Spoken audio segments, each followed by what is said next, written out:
ইব্রাহিম বড় হইয়া আল্লাহকে চিনেন না, সবাই দেখে মূর্তি পূজা করে, মূর্তিরে সেজদা দেয়, বাবাও দেয়, এদেশের ক্ষমতার রাষ্ট্রে যারা তারাও দেয়। এখন ইব্রাহিম আল্লাহর পরিচয় একা একা নিলেন। আল্লাহ তাআলার কুদরত দেখে আসমানের দিকে তাকায়া আল্লাহর পরিচয় নেই, জমিনের দিকে তাকাইয়া পরিচয় নেই, সূর্যের দিকে তাকায় আল্লাহর পরিচয় নেই। রবের পরিচয় নিয়ে আল্লাহ তাআলা তাকে ঈমানের দৌলত এমন ভাবে দান করলেন, এক পর্যায়ে বাবাও টের পাইয়া নমরুদও টের পেয়ে গেল। এক পর্যায়ে ইব্রাহিমের উপর অত্যাচার শুরু হয়ে গেল। অত্যাচারের এক পর্যায়ে তাকে মেরে ফেলার জন্য রেডি। কেমনে মারবে?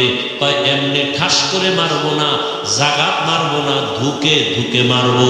বলে কেমনে ধুকে ধুকে মারবো? কয় অগ্নিকুণ্ড সাজাইয়া আগুনের মধ্যে ফালাও, পুরাইয়া তারপরে মারবো। তাকাইয়া তাকাইয়া দেখবে কেমনে তার জীবনটা নষ্ট হয়। অগ্নিকুণ্ড সাজাইল বিশাল এরিয়া নিয়া। ইব্রাহিম আলাইহিস সালামকে আগুনের মধ্যে ফেলবে। এখন আগুন জ্বালাইছে, এত পরিমাণ তাপ, কেউ কাছে যাইতে পারে না। এখন ওখানে ফেলবে কেমন? বা চরখা বানাও, চরক গাছ লাগাও, ওই গাছের রশিতে বাইদা ঘুরায় ঘুরায় ঘুরায় ঘুরায় ফালাইয়া দিব। বানলো, চরখা বানাইয়া ইব্রাহিম নবীর সাথে রশি দিয়া বাইদা টানা শুরু করলো। কিন্তু ইব্রাহিম নবী জায়গায় বসা, নাড়াচাড়ার কোনো সুযোগ নাই, চরক গাছে নড়ে না। নমরুদের মাথা গরম হয়ে গেল। ইবলিস আইসা কয় এই মুহূর্তে পারবা না। লক্ষ লক্ষ আসমানের ফেরেশতারা ইব্রাহিমের রশি ধইরা রাখছে, ফেরেশতাদের দূরে সরাও। কেমনে? ওগো তো দেখা যায় না, অন্ধকার, আমরা তো কিছুই দেখি না। বলে এখানে কাজ করো, দুইটা বর্ণনা। ঐতিহাসিকগণ বলেন, উলঙ্গ নারীদের, নারী পুরুষের নাচ গান এখানে দাও। নারী পুরুষ যখন উলঙ্গ নাচ গান করবে, রহমতের ফেরেশতা চলে যাবে, অটোমেটিক ইব্রাহিমকে ফেলতে পারবা। এই একটা। আর একটা বর্ণনা, এই মুহূর্তে ইব্রাহিমকে উলঙ্গ করো, যদি উলঙ্গ করতে পারো রহমতের ফেরেশতা ভেঙে যাবে, আগুনে ফেলবা। ইব্রাহিমকে উলঙ্গ করবে কে? কেউ সাহস করে না। বাবা আজমকে আমি করবো, আসো। ইব্রাহিমের এক পর্যায়ে যখন উলঙ্গ করার জন্য বাবার সামনে দাঁড়াইয়া ইব্রাহিমকে বলে তোমাকে উলঙ্গ করব। ইব্রাহিম বলে বাবা, সন্তান বিপদ করলে মা বাবা পাগলের মতো হয় আত্মরক্ষার জন্য, সন্তানের বাঁচানোর জন্য। তুমি আমার জন্মদাতা বাবা, তুমি আমাকে উলঙ্গ করবা, কে একটু লজ্জা লাগে? হাজার হাজার ফেরেশতা তাকায় আছে, আমাকে লজ্জা দিও না। এক পর্যায়ে যখন ইব্রাহিমকে উলঙ্গ করে ফেলতেছে, রহমতের ফেরেশতারা চলে গেল। চরক গাছ উঠায় যখন আগুনের মধ্যে ফেলবে, ঠিক ওই সময় জিব্রাইল কানে মুখ লাগায় বলে কোন সহযোগিতার প্রয়োজন আসেনি। ইব্রাহিমের এখানে একটা পরীক্ষা, যদি বলে হ্যাঁ করো, আল্লাহ বেজার হয়ে যাবে। যে ছাত্র লেখাপড়ায় খুব ভালো, তার সামান্য অন্যায় শিক্ষক বরদাস্ত করতে পারে না।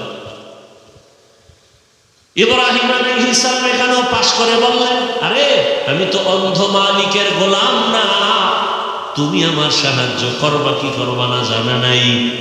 আমার কিছু প্রয়োজন হলে আমার মালিক আমার জন্য যথেষ্ট, তিনি আমার সব কিছু দেখতেছেন। ইব্রাহিম এইখানেও পাশ করে ফেললেন। আগুনের মধ্যে যখন ফেললো, আল্লাহ আগুনকে হুকুম করে দিলেন, কুলনা ইয়া নারু কুনি বারদাও ওয়া সালামান আলা ইব্রাহিম।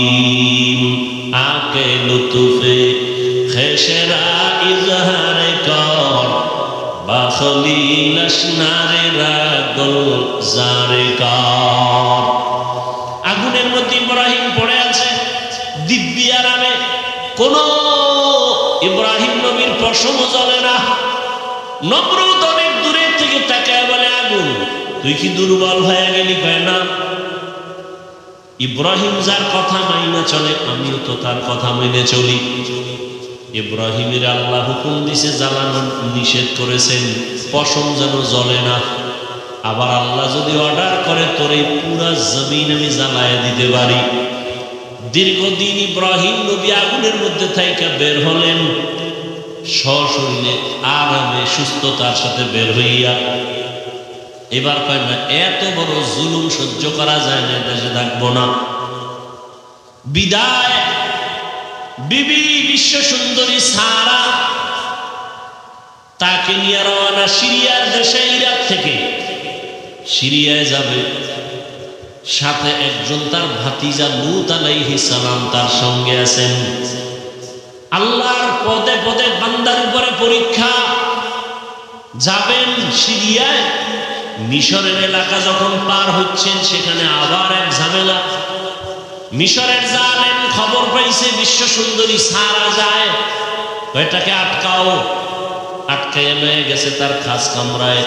ইব্রাহিম নবী একা বসে আছেন রাস্তায়। ইব্রাহিম নবী বলেন, হে মালিক, তুমি আমারে যতই পরীক্ষা করো দয়া করে পাশ করায় দাও। আমার বিবির সতীত্ব নষ্ট করবে কেউ, বরদাস্ত করা যায় না। কি না জানি করে জানি না। আল্লাহ কয়, ইব্রাহিম ধৈর্য ধারণ কর, আমি তোর অন্তর চক্ষু খুলে দিলাম। জালেম তোর স্ত্রীর সাথে কি করবে তুই এখানে বসে সব দেখবি। ইব্রাহিম নবী অন্তর চক্ষু দিয়া তাকায়া দেখে জালেম বিশ্ব সুন্দরী বিবি সারার দিকে হাত যখন বাড়াইতে শুরু করলো, সাথে সাথে হাতটা বাঁকা হয়ে গেছে, শক্ত হয়ে গেছে। জালেম কয়, রে ও নারী, তোমার মধ্যে এমন কি মেডিসিন আছে যে আমি হাত বাড়াইলে বাঁকা হয়ে যায়? আমি আর করবো না, আমারে মাফ করো। যা, মাফ করে দিলাম। হাত আবার স্বাভাবিক হয়ে গেছে। জালেম আবার সুযোগ পায় হাত বাড়াইছে। ইব্রাহিম নবী দেখতেছেন আর দোয়া করতেছেন। এভাবে 3 বার হাত বাড়াইয়া খাঁটি তওবা করে বলে, তোমার মধ্যে এমন কি মেডিসিন আছে যে আমি তোমার কাছেও যেতে পারি না? ও পর্দার আড়ালের আম্মা জানে না, জমিনের মধ্যে যা কিছু ঘটে বা হচ্ছে, প্রবাদ আছে তার অর্ধেক করেছে নর, অর্ধেক করেছে নারী। একটা বাগান সাজাইতে হলে জমিনের মধ্যে আদর্শ সন্তান লাগবে। আদর্শ সন্তান প্রয়োজন হলে আদর্শ মায়ের প্রয়োজন। এরে আম্মা জান, এক হাতে তালি বাজে না। স্বামী আর স্ত্রীর এক মন যদি না হয়, ওই জায়গায় ভালো সন্তান আসবে না। ওই মা সারা কতটা কঠিন এক মুহূর্তে, তার স্বামী নবীও নাই, আল্লাহর মুহাব্বতের পরীক্ষায় পাশ করার জন্য এতটা মজবুত। জালেম যখন বলে, তোমার মধ্যে কি মেডিসিন আছে যে আমার হাত আগায় না? আল্লাহর বান্দি বিশ্ব সুন্দরী সারা বলে, আরে আমার মধ্যে তো কিছুই নাই, তবে আমার জানা আছে এতটুকু, আমি আল্লাহর প্রিয় একজন বান্দার স্ত্রী। আল্লাহর প্রিয় বান্দা ইব্রাহিম নবীর স্ত্রী কয়, কই তোমার সেই প্রিয় বান্দা? বলে, ওই যে রাস্তায়। জালেম ভুল স্বীকার কইরা নবীরে ডাইকা মেহমানদারি করাইয়া। জানতে চাইলেন সন্তান কতজন? কয় কোনো সন্তান নাই। কেন? কয় চাইছি পাই না। তখন হাজেরা নামের আল্লাহর বান্দি তাদের কাজের জন্য রাখছিল, দিয়া দিছে খেদমতের জন্য, যাও হাদিয়া দিয়ে দিলেন। এক পর্যায়ে সারা খেদমতের জন্য হাজেরারে নিয়ে রওনা, সিরিয়ায় যাবে। সারা ইব্রাহিম নবীর সাথে বিবাহের জন্য দিয়া দিলেন। হাজেরার সাথে নবী ইব্রাহিমের বিবাহ হয়ে গেল। বিবাহ হইয়া সংসার চালায়, সন্তান নাই। ইব্রাহিম আলাইহিস সালামের 80 বছর পার হয়ে গেল। আল্লাহর কাছে একদিন দোয়া করে, রব্বি হাবলি মিনাস সালিহিন। একজন নবী হইয়া আল্লাহর কাছে দোয়া করে ভালো সন্তানের জন্য। আর আপনার আমার কি হালাত?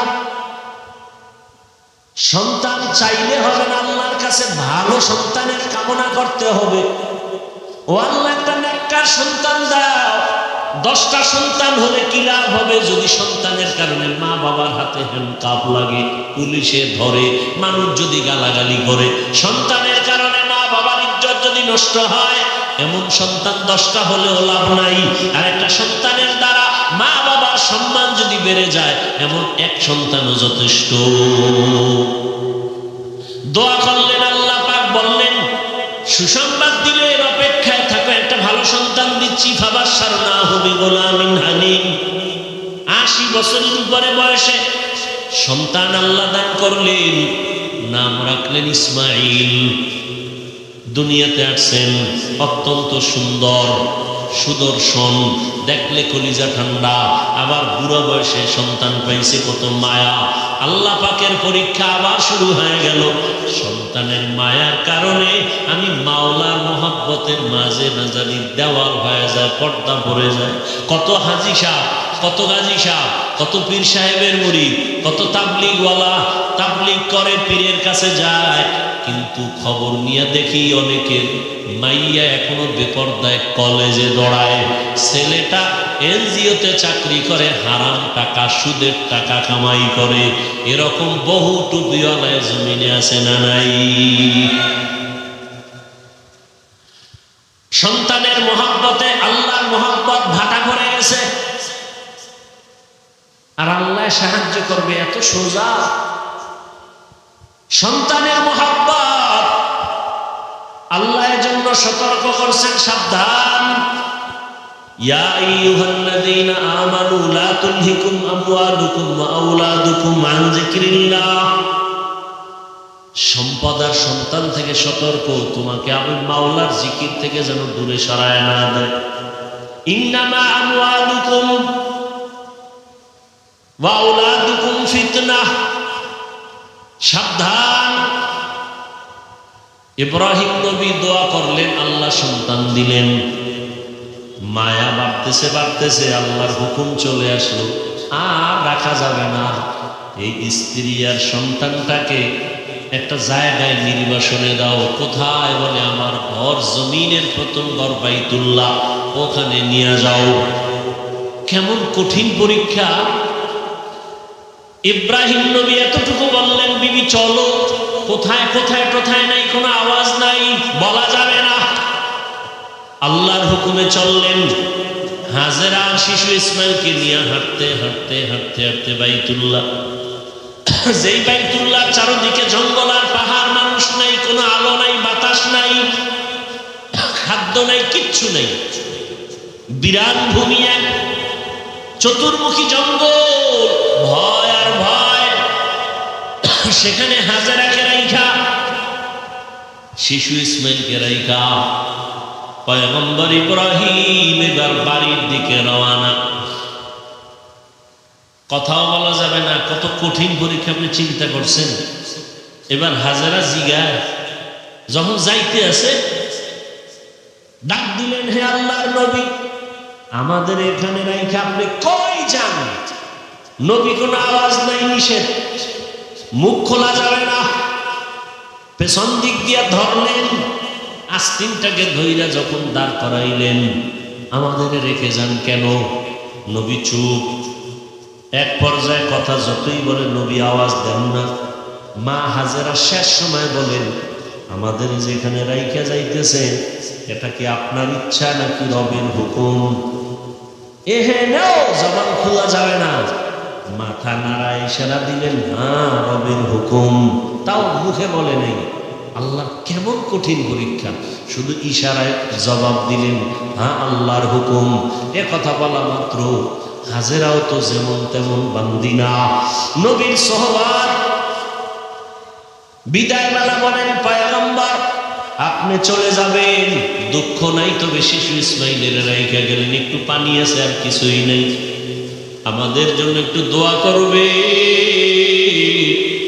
এখানে জঙ্গল, চারিদিকে পাহাড়, খানা দানা নাই, কোনো মানুষ নাই, আমি একটা মাত্র মহিলা মানুষ, আবার বাচ্চাটাও আমার শিশু, আপনার কাছে কিছুই চাই না নবী, আমাদের জন্য একটু দোয়া করিয়েন। আর যদি মাঝে মাঝে একটু মনে চায় আমি হাজেরার খবর নেওয়ার প্রয়োজন নাই, আমার সন্তান ইসমাইলের খবর নিয়ে যাইয়েন, মাঝে মাঝে আসবেন। নবী কথা বলা নিষেধ, এবার চলতেছেন, হাজেরা এখানে বসে আছেন, চিন্তায় পড়ে গেলেন, এই জঙ্গলে কোনো মানুষ নাই, পাহাড়, আমি একা ইসমাইলের নিয়ে কেমনে থাকবো? আল্লাহর কাছে দোয়াও করেন। ইব্রাহিম নবী উঠা পাহাড়ে উঠে নিচে নামলেন, নাইমা আল্লাহর দরবারে হাত উঠায় দোয়া করা শুরু করলেন। রব্বানা ইন্নী আসকানতু মিন যুররিয়্যাতি বিওয়াদিন গায়রি যি যার'ইন ইনদা বাইতিকাল মুহাররাম রব্বানা লিয়ুকিমুস সালাতা ফাজআল আফইদাতাম মিনান নাসি তাহদি ইলাইহিম ওয়ারযুকহুম। নবী দোয়া করলেন, দোয়া করিয়া তিনটা কথা বলে গেলেন, হে আল্লাহ, তোমার দরবারে তিনটা দোয়া করে গেলাম। আমার সন্তান, আমার স্ত্রী এখানে আছে, তুমি বাসস্থানের মানুষের ব্যবস্থা করে দিও, এবং তুমি তাদের রিজিকের পানির ব্যবস্থা করো, এবং তাদের খানার আয়োজন তুমি ফল ফ্রুটের ব্যবস্থা করিও। নবী দোয়া করে চলে গেলেন সিরিয়ায়, সারাকে নিয়ে জীবন কাটায়। হাজেরা আর ইসমাইল এখানে কেউ নাই, চতুর্মুখী জঙ্গল, পাহাড়। ইসমাইলের পানি পান করাইতে করাইতে শেষ হয়ে গেল, কিচ্ছু নাই, চারদিকে কোনো পানিও নাই। ও পর্দার আড়ালের আম্মা জানেরা, আল্লাহর মোহাব্বত কত কঠিন, কত কোরবানি আর ত্যাগ একজন নারী ইতিহাস কায়েম করে গেছেন। আপনারা নবী না, তবে নবীদের মায়ের মতোই তো আপনাদের মান। আপনারা তো সাহাবায়ে কেরামদের মায়ের মতো দামি নারী। আপনারা তো ইসমাইল নবীর মা হাজেরা আলাইহিস সালামের মতো দামি। আপনারা তো ঈসা নবীর মা মারিয়াম আলাইহিস সালামের মতো দামি। আপনারা তো বেঈমান ফেরাউনের স্ত্রী আসিয়ার মতো বড় দামি। আম্মাজান হাজেরা আলাইহিস সালাম কি পরিমাণ ত্যাগ স্বীকার করলেন, স্বামীর সাথে রাগও করলেন না। যখন জানতে পারলেন আমার আল্লাহর হুকুম, তখন আর কোনো আওয়াজ দিলেন না, বরং চোখের পানি ফেলে বললেন, ও স্বামী, আল্লাহর দরবারে দোয়া করবেন। ইব্রাহিম নবী তো দোয়া করে চলে গেলেন, এখন ইসমাইলের বাচ্চা মানুষ কান্না ক্ষুধা, মা হাজেরার দুগ্ধ নাই, এক পর্যায়ে পানিও শেষ হয়ে গেল, নিজেও খানা পান না, বাচ্চারেও খানা দিতে পারে না, এমন কঠিন হালাত। বাচ্চা ক্ষুধা তৃষ্ণায় কান্নার আওয়াজ। এক পর্যায়ে মা হাজেরা মাঝে মাঝে নিজের জিহ্বাটা ইসমাইলের মুখের মধ্যে দিয়ে দেয়, দেখে জিহ্বার লালাও নাই। মায়ের চোখে পানি, কোথায় যাবে? জঙ্গলের ভেতরে। আল্লাহর কাছে বলে, আল্লাহ রাস্তা খুলে দেন। ইসমাইল ও বাচ্চা শুয়ে শুয়ে কান্না করে। মা হাজেরা হঠাৎ সফা পাহাড়ে তাকাইলেন, একটু দূরে দেখে 10টার সময় সূর্যের আলো, পানি পানি মনে হয়। মা হাজেরা একটা দৌড় দিলেন, দৌড়াইয়া পাহাড়ে উঠে দেখে বালু, সূর্যের আলোতে চিকচিক করে, আসলে পানি না। ওখানে গিয়ে আবার তাকাইলেন মারোয়া পাহাড়ে, মারোয়ায় তাকায় দেখে আবার পানির মতো দেখা যায়, আবার দৌড় দিলেন, গিয়া দেখে বালু, সূর্যের আলো পেয়ে চিকচিক করে, পানি না। আম্মাজান হাজেরা আল্লাহর মোহাব্বতে, বাচ্চার ক্ষুধার তৃষ্ণায় এভাবে কয়েকটা দৌড় দিছেন, ওই পাহাড় থেকে এই পাহাড়ে। আল্লাহর কাছে মা হাজেরার দৌড় এত ভালো লাগছে, জিব্রাইলের কয়, জিব্রাইল সাক্ষী থাক, কিয়ামত পর্যন্ত আমার হাজেরার স্মৃতিটা আমি কায়েম রাখতে চাই। দুনিয়ার জমিনে যারা আমার ঘর জিয়ারত করতে আসবে, বাইতুল্লাহ জিয়ারত করতে আসার পর আমার হাজেরা যেই পাহাড়ে দৌড় মারছে, ওই জায়গায় গিয়া যদি আমার হাজি দৌড় না দেয়, আমি কোন হাজির হজ কবুল করব না। নবীজি বাইতুল্লাহ তাওয়াফ কইরা এর পেছনে সফা মারোয়া সাই করা লাগে, 7টা দৌড় দেওয়া লাগে। এখান থেকে শুরু করে আবার ওই পাহাড়ে 1, ঘুরে আসবে 2, ঘুরে যাবে 3, আবার আসবে 4, আবার যাবে 5, আবার আসবে 6, আবার যাবে 7। অনেক কষ্ট, অনেক কষ্ট। নবীজিও জীবনের শেষ হজ সাফা মারওয়ায় সাই করতে গিয়া আক্ষেপ কইরা কয়, আম্মাজান যদি দৌড় না দিতে আমার তো এই দৌড়ানটা লাগতো না, অনেক কষ্ট লাগতেছে। আল্লাহ কয়, ও নবী, হাজেরার দৌড় আমার কাছে বড় ভালো লাগছে, এই জন্য আমি কিয়ামত পর্যন্ত স্মৃতির আকার করে দিলাম। দৌড়াচ্ছে দৌড়াচ্ছে, শেষ সময় হঠাৎ শুনে বাচ্চার চিৎকারের আওয়াজ। মা হাজেরা তাকায় দেখে ইসমাইল এত জোরে চিৎকার দিল কেন? স্বাভাবিক কান্নার থেকে আরো জোরে চিৎকার। মা হাজেরা দৌড়ে গিয়ে দেখে ইসমাইলের পায়ের নিচ দিয়া পানির ফোয়ারা, এত পরিমাণ পানি উঠতেছে। মা হাজেরা এবারানি ভাষা, ওই সময়ের ভাষায় ওই পানিটারে চতুর্দিক থেকে একটা আওয়াজ দিছেন। আওয়াজটাও আল্লাহর কাছে ভালো লাগছে। জম জম, তার অর্থ হলো থাম থাম। আল্লাহর কাছে শব্দটা পছন্দ হয়ে গেছে। শব্দটা ওই সময় ইব্রানি ভাষা, আল্লাহর কাছে পছন্দ। কিয়ামত পর্যন্ত এই পানির নাম হয়ে গেল কি? জমজম। এরে আল্লাহর বান্দা, শুধু জমজম পানি নিয়ে যদি আলোচনা করি, অনেক সময় এই বরকতের পানি হাজার হাজার কোটি মিলিয়ন ট্রিলিয়ন বিলিয়ন পানি দুনিয়ার হাজি সাহেবরা নেই। যেখানে পানি ওই সময় ছিল এখনো কমেও না বাড়েও না। সাহাবায়ে কেরাম রহমতের নবীকে জিজ্ঞাসা করলেন, ইয়া রাসূলুল্লাহ, জমজম পানির তলা কই? নবী বলেন, জমজম পানির তলা হাউজে কাউসারের সাথে। আরো জোরে বলো। এত বরকতের পানি কোন জিনিস দাঁড়াইয়া পান করা নিষেধ, তবে জমজমের পানি দাঁড়ায় পান করো। জমজমের পানির প্রায় 25টার মতো উপকার আছে। কত দামি পানি!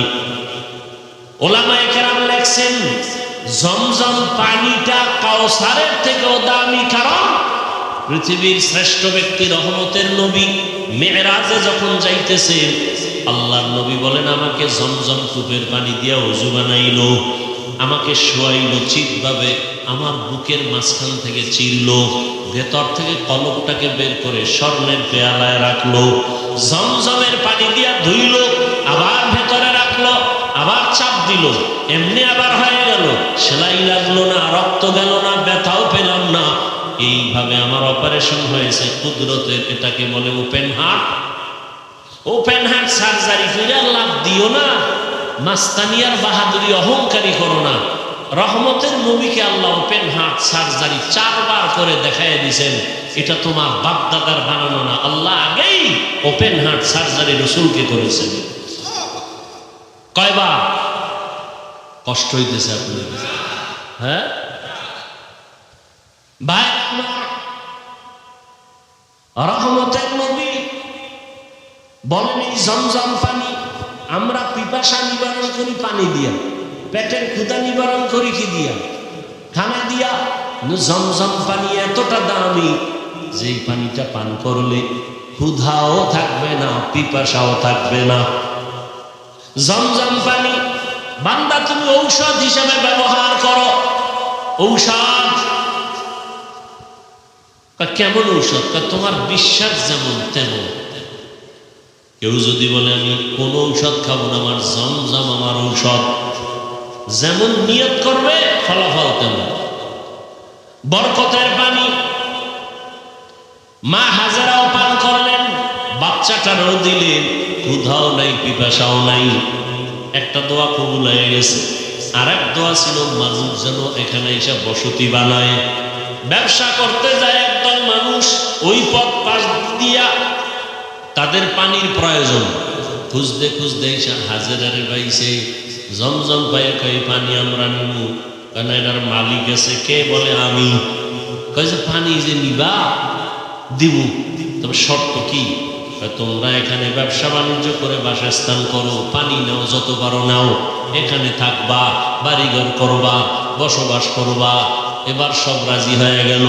মানুষজন ঘর বাড়ি উঠাইতে শুরু করলো, জমজমের পানি ব্যবহার করতেছে, ফসল সুন্দরভাবে চালাচ্ছে। এখন অনাবাদী এলাকা, আবাদি হতে চলল। জমজম পানি নিয়া সবাই ব্যবহার করে, বরকতের পানি মানুষজন ভরে গেল। আর একটা দোয়া করছিল, আল্লাহ কুদরতের দ্বারা রিজিকের ব্যবস্থা করে দাও।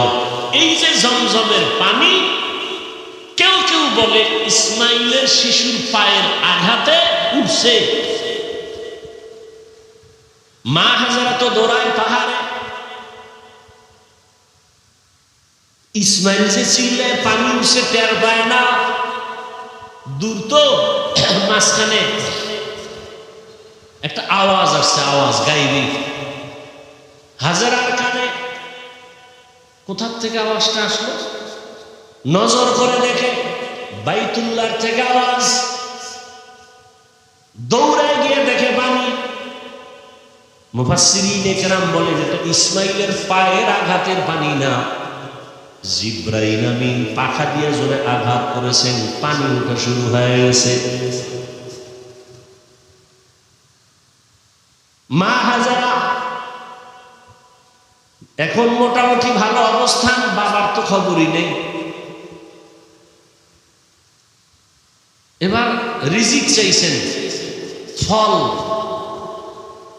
জিবরাইল আমিনের মাধ্যমে আল্লাহ একটা বিশাল বড় ফলের বাগান তায়েফের ময়দানে নিয়ে আল্লাহ ব্যবস্থা করে দিলেন। 12 মাস তায়েফের ময়দানের ফল, 12 মাস। সেই ইসমাইলের সময়ের বাগান, ওই সময়ের থেকে ফল শুরু হয়ে গেল। রিজিকের ব্যবস্থাও হলো, ফলের আয়োজন হলো। মা হাজারা ইসমাইলকে বড় বানাইতে বানাইতে যখন বয়স হলো, কিতাবে আসছে 13 বছর। কত? এতদিন আমরা বলতাম, এর মধ্যে বিভিন্ন মত আছে, কেউ বলছেন আরো কম, তবে 13টাই প্রসিদ্ধ। 13 বছর যখন হলো, বাবার সাথে সন্তানের কোনো কানেকশন নাই, মনের ভেতরে তামান্না মোহাব্বতের আগুন জ্বলে। হঠাৎ জিলহজ মাস শুরু হয়ে গেল, বড় দামি মাস। ওয়াল ফাজরি ওয়া লায়ালিন আশর ওয়াশ শাফঈ ওয়াল ওয়াতর, বড় দামি মাস। আল্লাহ কসম করে বলছেন এই 10 রাতের বড় দাম। কপাল করলে কি করবে, যাই করবে আকাম, কোনো কাম নেই। বাইরে মোবাইল চালাই বলে আড্ডা দিব, ওই একদল তো আড্ডা দিতেই আছে দোকান ঘাটে। কপাল পুড়ছে। আল্লাহ হেদায়েত দান করে। আমিও কাইটে কেটে দিয়ে আইছি, আর শেষ করে দিব অল্প টাইম। কোথায় রাখছি কথা? জিলহজ মাস শুরু হয়ে গেল, 1, 2, 3। হ্যাঁ, আজকে তো চাদর ছিল উঠছে। জিলহজ মাসে কোরবানি যারা দিবে, কত কথা কওয়া। বাইতুল্লাহ যারা হাজী সাহেব ওখানে হজে গেছে, এই হজ শেষ কোরবানি দেওয়া পর্যন্ত, চাঁদ উঠার থেকে কোরবানি দেওয়া পর্যন্ত নখ কাটবে না, চুল কাটবে না, কিছুই কাটা যাবে না। আমরা বাইতুল্লাহ যেতে পারি না, যারা কোরবানি দিবেন, যারা দিবেন না সবাই এই আমলটা করি, অন্তত একটু বাহানা করবেন যে ওখানে যেতে পারি না, তবে হাজীদের সাথে একটু মিল করলাম। নখ চুল কিছুই কাটবেন না কোরবানি করার পরে। এর দ্বারা অনেক ফজিলত, মাওলার কুদরত। ওই বলছিলাম না, বাইতুল্লাহ মাওলার পাগলামির জায়গা, মাওলার আশিকের ইশক আর পাগলামির জায়গা বাইতুল্লাহ। দেখেন, এই যে গোসল করবে হাজিরা, সাবান লাগানো যাবে না, তেল লাগানো যাবে না, যত ময়লা সয়লা নিয়ে এলোমেলো থাকো ততই আল্লাহর কাছে ভালো। পাগল সাজো, পাগল। বুঝে না একদল, ওটির তার মার আরো ছিঁড়ে গেছে, ছিঁড়ে যাইয়ে এবার আমার পিছে লাগছে। আমি মক্কার হাজিদের পাগল করছি, ওরে এইটা হই না, আর একদল আরো ডবল পাগল হয়ে গেছে। হাফিজুর রহমান পাগল করল কেন? তুই ডবল পাগল হইলি কেন? দুনিয়ার সব মানুষই তো পাগল। এখন কি যাবি? এখন যাইব কেন? এতদিন বলছি মক্কার হাজিরা মাওলার পাগল, রাস্তার ল্যাংটা পাগল না। আজ বললাম দুনিয়ার সবটি পাগল, একটা মানুষ নেই পাগল ছাড়া। কেউ চেয়ারের পাগল, কেউ ক্ষমতার পাগল, কেউ নারীর পাগল, কেউ গাড়ির পাগল, কেউ সম্মানের পাগল, কেউ সৌন্দর্যের পাগল। একটা মানুষও পাগল ছাড়া আছে? সব পাগল। নামাজ নাই, রোজা নাই যারা ক্ষমতার পাগল, ঘুমের ভিতরে ক্ষমতা, নামাজে দাঁড়াইলেও ক্ষমতা। যারা নারীর পাগল, 24টা ঘন্টা নারী নিয়ে জিকির আর ফিকির। আর যারা আমার মাওলার পাগল, এরা 24 ঘন্টা শুধু আমার মাওলাকে নিয়ে জিকির আর ফিকির চলে। ইয়া এলাহি মুঝসে মুঝকো दूर कर, ताके देखो मुझ में तुझको एक नजर। ভাইরা আমার, জিলহজ মাসে 8 তারিখ রাতের বেলা ইব্রাহিম নবী স্বপ্ন দেখতেছেন, আমার রাস্তায় কোরবানি করো। ইব্রাহিম নবী, নবীদের স্বপ্ন ওহী। নবী স্বপ্ন দেখে সকালবেলা উঠে চিন্তায় পড়ে গেলেন, কি দেখলাম? স্বপ্ন তো কয়েক ধরনের, এক স্বপ্ন রহমানি, আর এক স্বপ্ন শয়তানি, আর এক স্বপ্ন নফসানি। শয়তানের পক্ষ থেকে স্বপ্ন, আর নিজের ধ্যান খেয়ালের দ্বারা স্বপ্ন, আর একটা রবের পক্ষ থেকে স্বপ্ন। নবী চিন্তায় পড়ে গেলেন, কি ওহী নাকি কোনো শয়তানের পক্ষ থেকে দেখলাম? বুঝতে পারলেন না। এজন্য এই দিনটাকে বলে ইয়াউমে তারবিয়াহ। ইয়াউমুত তারবিয়াহ, সন্দেহের দিন। পরের দিন আবার একই স্বপ্ন। ওদিন স্বপ্ন দেখে বুঝতে পারলেন যেটা না রবের পক্ষ থেকে আমার প্রতি আদেশ হুকুম আসছে। স্বপ্ন দেখা ফাইনাল হয়ে গেলেন, আল্লাহর রাস্তায় কোরবানি করতেই হবে। এবার দ্বিতীয় রাত্রে স্বপ্ন দেখে ফাইনাল সিদ্ধান্ত নিয়ে নিলেন, উট কোরবানি দিলেন। আগের দিনও দিলেন।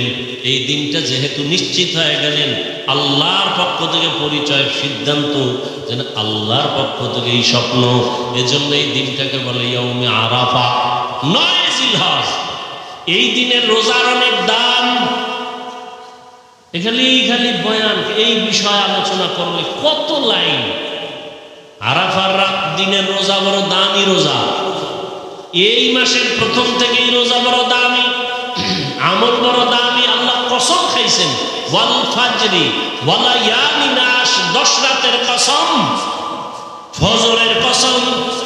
আরাফার দিনের ফজর কেউ বলছেন, বা হজের দিনের কসম। আল্লাহ পাক রব্বুল আলামিন ইব্রাহিমকে স্বপ্ন দেখাইলেন তৃতীয় রাত্র 10 তারিখ। ইব্রাহিম নবী স্বপ্ন দেখছেন, তখন তিনি জবে করা শুরু করলেন। 10 তারিখে ইয়াউমুন নাহার। ইব্রাহিম নবী ফাইনাল যে আল্লাহ পাক আমার উট চায় না, আমার অন্তরের আসল জিনিস চায়। আমার এই জীবনে আসল তো ইসমাইল ছাড়া কেউ না। 13 বছর বয়স হয়ে গেল, এখন বুঝি আমার পরীক্ষা, আমার সন্তানের জবাই করার হুকুম আছে। চিন্তা করেন, সন্তান জবাই করা কত বড় কঠিন। রেডি হয়ে গেলেন, কোনো প্রশ্ন নাই। সুরিয়া রশিনিয়া রওয়ানা। যাইতে যাইতে মক্কা নগরীতে হাজির। যে এলাকা দেখছিলেন জঙ্গল, এখন দেখে মানুষের অভাব নাই, বাচ্চারা খেলাধুলা করে। এত বাড়িঘর, হাজেরার ঘর কই, ইসমাইলের ঘর কই, খবর নেই। একটা বাচ্চারা ডাইকে এখানে ইসমাইল নামের কেউ আসেনি। ভাইবা কিছুক্ষণ পরে বলে আসে, কই ওদের ঘর আসেনি। কয় এলাকার শেষ মাথায় ছোট একটা ঘরের মধ্যে থাকে মা আর সন্তান। ওরা জানেন ইব্রাহিমকে। নবী হাঁটতে হাঁটতে গেলেন, গিয়া দেখে ইসমাইল সামনে খেলতেছেন। নবী তো দেখাই কলিজা সিরিয়া গেছে। ডাক দিয়া হাত বাড়ায় দিছে দরজার সামনে, বাবা আয়। ইসমাইল একটা দৌড় দিয়া মায়ের কাছে গেছে, চিনে না।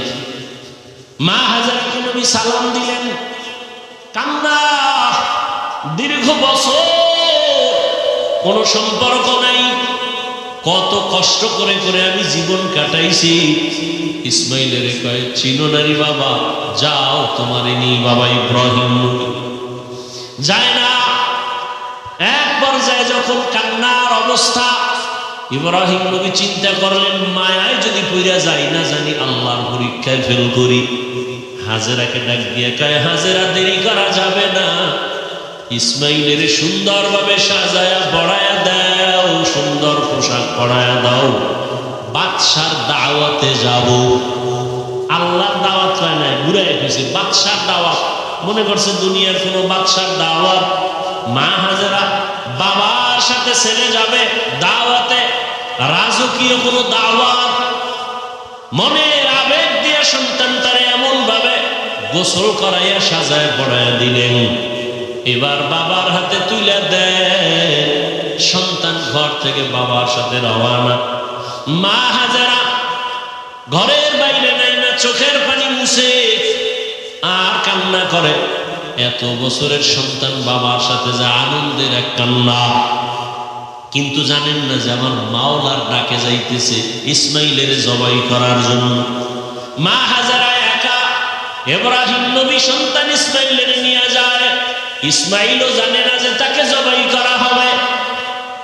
শয়তানের মাথা গরম হয়ে গেল, এই পরীক্ষায় যদি সবাই পাশ করে তো কত বিধর্মী মুসলমান হবে, ফেল করানোর বুদ্ধি কি? চিন্তা করে শয়তান ভাবলো যে মহিলার দিন নরম, হাজেরারে ধোকা দেই। গিয়া কয়, হাজেরা মানুষের সুরতে ইসমাইলের সারস কয় বাবার সাথে গেছে দাওয়াতে। কার দাওয়াত? কয় বাদশার দাওয়াত। কয় না, রবের দাওয়াত। কেন? রবের দাওয়াত যদি হয়তো তো ভালো। না না, জানো না কি বলে, জবাই করার জন্য নিছে। না, বাবা কোনদিন সন্তানের গলায় ছুরি লাগাইতে পারে না। ইবলিস কয় আল্লাহর হুকুম হয়েছে, ইব্রাহিমের কাছে ছুরিও আছে ইসমাইলের জবাই করার জন্য। এই কথা শুনে হাজেরা কান্না করে বলে, ইবলিস যদি কথা সত্যই হয়, আমার রব যদি হুকুম দেয় এখান থেকে তুই চলে যা, আমি হাজেরার এক ইসমাইল কেন, আরো যদি ইসমাইল থাকে আমি রবের জন্য রাস্তায় ফেলে দিব, আল্লাহর পথে দিতে আমি প্রস্তুত আছি। শয়তান পারল না ধোকা দিয়া, চলে গেল ইব্রাহিম নবীরে ধোকা দিতে, ইসমাইলেরে দিতে। গিয়া ইসমাইলেরে কয়, তোর বাবা তোরে জবাই করবে, কই যাও? ইসমাইল ডাক দিয়ে কয়, বাবা আপনি কি আমাকে জবাই করতে নেন? ইব্রাহিম নবী বলে, শয়তান ধোকা দেয়, তাড়াতাড়ি পাথর মারো। এবার পাথর নিক্ষেপ করলেন 7টা। ইব্রাহিম নবী 7টা পাথর নিক্ষেপ করলেন। আবার আরেক জায়গায় ধোকা, ওখানে আবার পাথর, এভাবে 3 জায়গায়। আল্লাহর কাছে আমলটা পছন্দ হওয়ার কারণে কিয়ামত পর্যন্ত স্মৃতি আল্লাহ দিয়ে দিলেন। হাজী সাহেবরা এই 3 জায়গায় পাথর না মারলে একজন হাজির হজ কবুল হবে না। এবার চলে গেলেন মিনা বাজারে, সন্তানকে জবাই করে দেওয়ার জায়গা। জবাই করবে ঠিক এমন সময় ইব্রাহিম নবী একটু চিন্তা করলেন, ইসমাইলের একটু মতামতটা নিয়ে নিই, দেখি আমার সন্তানের কি মতামত। এইবার সন্তানের ডাইরেক্ট বলতেছে, ইন্নী আরা ফিল মানামি আন্নী আযবাহুকা ফানজুর মাযা তারা। ও বাবা, আমি স্বপ্নে দেখছি তোমাকে জবাই করতেছি, তোমার মতামত কি? কত কঠিন। বাচ্চা ইসমাইল 1 সেকেন্ডের জন্য চিন্তা না করে দ্রুত বলে ফেললেন, ইয়া আবাতি ফাল মা তুমার। বাবা তাড়াতাড়ি আপনাকে যে আদেশ করা হয়েছে পালন করেন।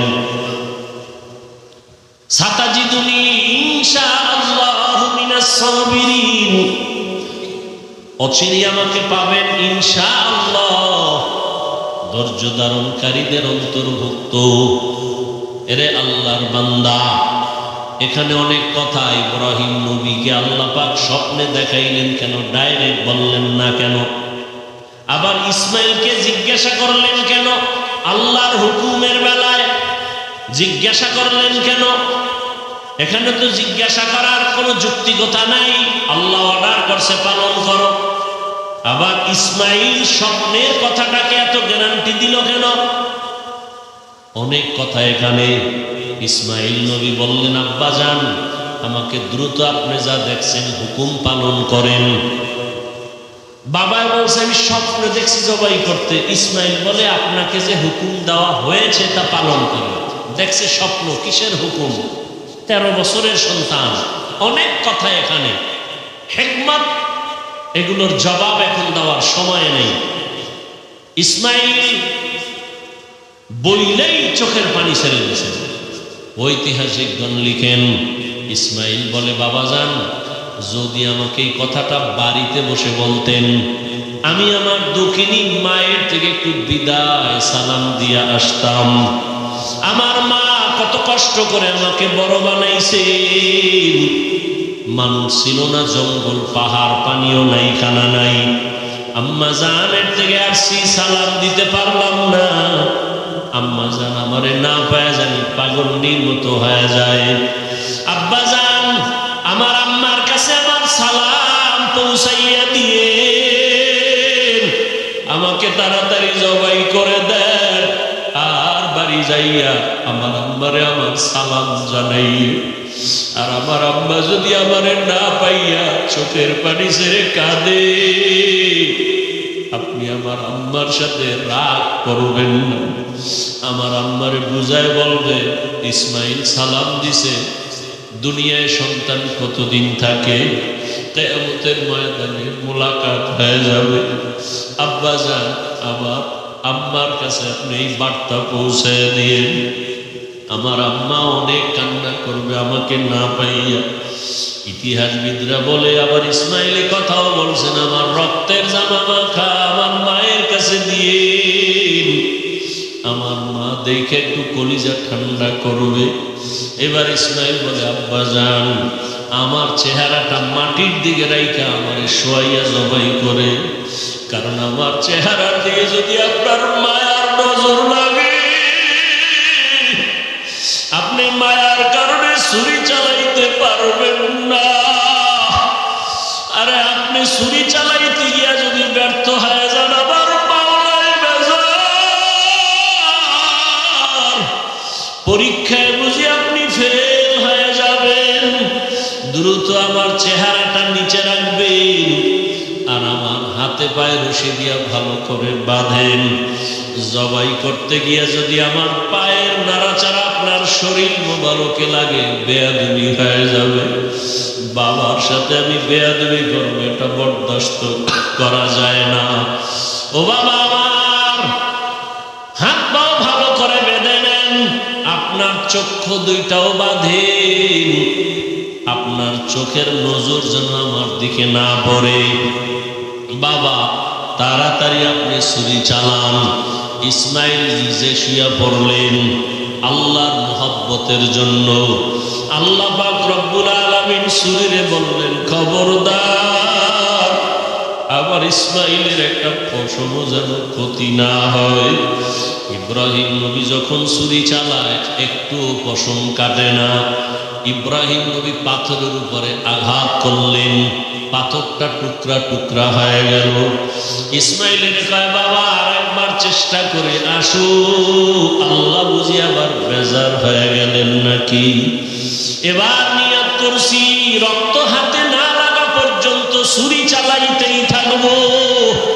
ও আল্লাহর বান্দারা, কেমন ঈমান, কেমন আমার মালিকের মোহাব্বত। সন্তানের ছুরির নিচে রেডি আমার মাওলার হুকুমের জন্য। এবার ইসমাইলকে যখন নিয়ত করছে রক্ত হাতে না লাগা পর্যন্ত ইসমাইলের ছাড়বে না। ইসমাইলকে আবার যখন শোয়াইয়া ছুরি চালাবে, ইসমাইল যখন মাটিতে শুয়া পড়লেন, আসমান থেকে আমার আল্লাহ অর্ডার দিলেন ও জিবরাইল জলদি করে জান্নাতে একটা দুম্বা নিয়ে যাও, আমার ইব্রাহিমের ছুরির নিচে দাও, ইসমাইলের যেন কোনো ক্ষতি না হয়। জিবরাইল আল্লাহর অর্ডারে জান্নাতি দুম্বা নিয়ে রওয়ানা। জিবরাইল ভাবলেন মনে হয় আমি যাইতে না যাইতে ইসমাইল বোধহয় জবাই হয়ে যাবে। জিবরাইল আসমান থেকে জোরে আওয়াজ দিলেন আল্লাহু আকবার, আল্লাহু আকবার। এইভাবে আওয়াজ দেওয়া মাত্র ইব্রাহিম নবী আসমানে তাকাইয়াও তিনি আওয়াজ দিলেন, ইসমাইলও আওয়াজ দিলেন, লা ইলাহা ইল্লাল্লাহু আল্লাহু আকবার। ইব্রাহিম নবী আওয়াজ দিলেন, আল্লাহু আকবার ওয়ালিল্লাহিল হামদ। আল্লাহর কাছে তাকবীর ও কিয়ামত পর্যন্ত নারী পুরুষ সবার জন্য আল্লাহ পাক স্মৃতি হিসাবে রাইখা দিলেন। 9 তারিখ জিলহজ মাস, ফজর থেকে চালাও, নারীরা পুরুষেরাই তাকবীর পড়বা, আল্লাহু আকবার আল্লাহু আকবার, লা ইলাহা ইল্লাল্লাহু আল্লাহু আকবার ওয়ালিল্লাহিল হামদ। প্রত্যেক ফরজ নামাজের পরে একবার করিয়া নারীও একবার পুরুষও একবার। নারীরা আস্তে আওয়াজে, পুরুষেরা একটু জোরে আওয়াজ দিয়া পড়বে।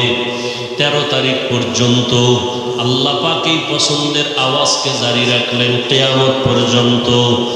ইসমাইলের দুম্বা যখন জিব্রাইল আসতেছে, ইব্রাহিম নবী যখন ছুরি চালায়, ইসমাইলের সরাইয়া দুম্বা দিয়া দিলেন।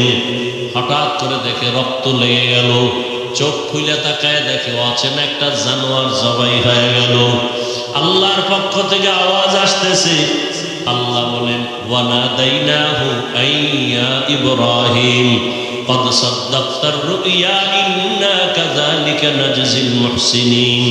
ও ইব্রাহিম, তোমার পক্ষ থেকে আমার যা চাওয়া তা হয়ে গেছে। আমি সন্তানের জবাই চাই নাই, আমি চাইছি তোমার কলিজার মুহাব্বত। আমি দেখতে চাইছি তোমার অন্তরে মাওলার মুহাব্বত বেশি নাকি সন্তানের মুহাব্বত বেশি। জবাই চাই না, যাও তাড়াতাড়ি হাজেরার কাছে চলিয়া যাও। ইসমাইলের জন্য মা হাজেরা কান্না করে, ও ইব্রাহিম, সন্তানকে মায়ের কোলে ফিরাইয়া দাও। আর বলে আসো বাদশার দাওয়াতে যাই। বিদায় বেলা বাদশার থেকে একটু হাদিয়াও তো দরকার। আমি জান্নাতি একটা হাদিয়া দিয়ে দিলাম, হাজেরাকে নিয়ে এই হাদিয়া তোমরা খাও। আল্লাহ বলেন, আফাদাইনাহু বিযিবহিন আযীম। ওই ইব্রাহিম নবীর কুরবানি আল্লাহ পাক বলেন, লা ইয়ানালুল্লাহা লুহুমুহা ওয়ালা দিমাউহা ওয়ালাকিন ইয়ানালুহুত তাকওয়া মিনকুম। ও দুনিয়ার কুরবানি দেনেওয়ালারা, আমি তোমার রক্ত চাই না, পশুর গোশত চাই না, আমি চাই তোমার কলবের তাকওয়া। তুমি কুরবানি কি মানুষকে দেখাবার জন্য দাও না, আমি আল্লাহর মহাব্বতে দাও। আমি তোমার অন্তরের মহাব্বতের পরীক্ষা নিতেছি। আমি তোমার গোশতের পরীক্ষা নেই না, রক্তের কিছুই নেই না। আমি আল্লাহ তোমার অন্তরের তাকওয়া চাই। ও আল্লাহর বান্দারা, আল্লাহর মহাব্বত নিয়া এখনো সময় আছে। সন্তানের মায়ায় পড়িয়া, মা বাবার মায়া, পরিবারের মায়ায়, আল্লাহর রহমত থেকে অনেক দূরে এখনো তওবা করেন। ও যুবক বাবারা, পর্দার আড়ালের মা বোনেরা, আল্লাহর কাছে তৌফিক চান। আল্লাহ হাজেরার মতো আদর্শওয়ালা আমাদের নারীদের বানাও। ও যুবক বাবারা, দোয়া করো, আল্লাহকে বলো ইসমাইল নবীর আদর্শওয়ালা বানায় দাও। মুরব্বীরা দোয়া করেন, ইব্রাহিম নবীর কলিজার আদর্শ আমাদের দান করো। তোমার মুহাব্বতের পরীক্ষায় কামিয়াব বানায় দাও। জীবনে যত অপরাধ করেছো, টাকার মায়ায়, সন্তানের মায়ায়, আজকে থেকে তওবা করো। আর নামাজ ছাড়বা না, মা বাবার মায়ায় পড়ে আল্লাহকে ভুলবা না, পরিবারের মায়ায় পড়িয়া আল্লাহর রহমত থেকে দূরে যাইবা না। ও যুবক বাবারা, কয়দিন আর গুনাহ করবা? শখ লাগায় তো কম গুনাহ করো নাই। মনের চাহিদায় কত গুনাহ করেছো, আর কত মরণ কি তোমার হবে না? কয়দিন আর বাহাদুরি করবা? এখনো নিয়ত করো, মা বাবার দোয়া নিয়া, শিক্ষকের দোয়া নিয়া, উলামায়ে কেরামের দোয়া পরামর্শ নিয়া, নবীজির আদর্শ মেনে চলো। আল্লাহ আমাদের কবুল করেন। আলহামদুলিল্লাহি রাব্বিল আলামিন, ওয়াসসালাতু ওয়াসসালামু আলা সাইয়্যিদিল আমবিয়াই ওয়াল মুরসালিন ওয়া আলা আলিহি ওয়া আসহাবিহি আজমাইন। ইয়া আরহামার রাহিমিন, ইয়া আরহামার রাহিমিন, ইয়া আরহামার রাহিমিন। রব্বিরহামহুমা কামা রব্বায়ানি সগীরা। আল্লাহুম্মা ইন্নাকা আফুউন কারীম তুহিব্বুল আফওয়া ফা'ফু আন্না। আল্লাহ رضاك والجنة ونعوذ بك من سخطك والنار আয় আল্লাহ আমরা গুনার বোঝা নিয়ে আপনার দরওয়াজায় হাজির গুনাহের কারণে দিলটা পাথর হয়ে গেল চোখে পানি নাই কান্নাওয়ালা চক্ষু দান করেন জিকিরওয়ালা জিহ্বা দান করেন আখিরাতের ফিকিরওয়ালা কলব দান করেন আয় আল্লাহ আমাদের গুনাহমুক্ত জীবন দান করেন মাদ্রাসা মসজিদ কবুল করে নেন আয় আল্লাহ মাহফিল কবুল করে নেন